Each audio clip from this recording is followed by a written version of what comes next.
我講兩句。最近發生咗一件匪夷所思嘅事，每逢我一食煙啊，就有條友會衝出嚟搞我啊！我好記得嗰晚係3月14號白色情人節，但係條街一對情侶都冇。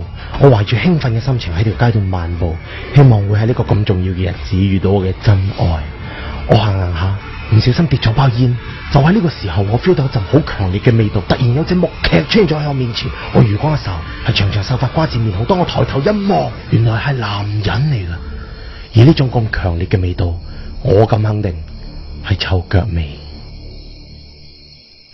縮腳，縮腳啊！喂，靚仔，知唔知包煙邊個啊？咁你知唔知我係邊個啊？我同你講，呢頭冇人唔識我啊！你今日一係留低錢，一係啊留低隻腳。佢實在太天真啦，以為蘇把刀出嚟就可以嚇到我。好彩我夠機智。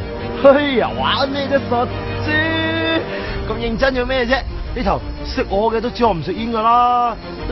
你唔信話佢？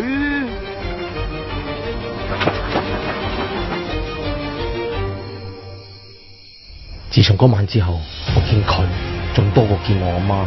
無論晴天、陰天、日頭同埋夜晚，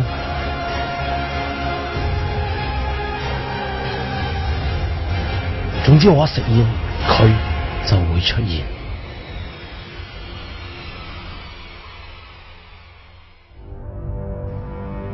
有讀過中學嘅都知道，廁所係食煙聖地，因為最危險嘅地方係最安全。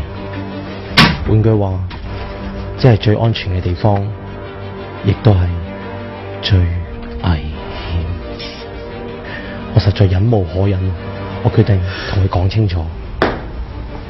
先生，麻煩出嚟講兩句啊！就喺呢個時候，俾我發現到。原來佢一直拎住嗰把係遮嚟噶，佢都呃得我耐啦。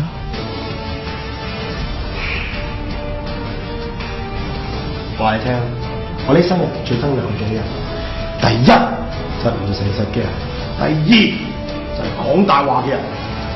出遮啊，唔係刀嚟喎吓，出刀啊！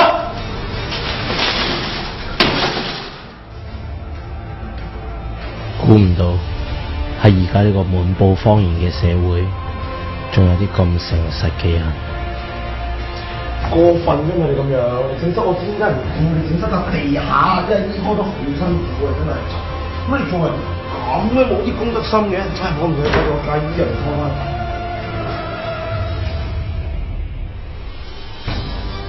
佢係邊個？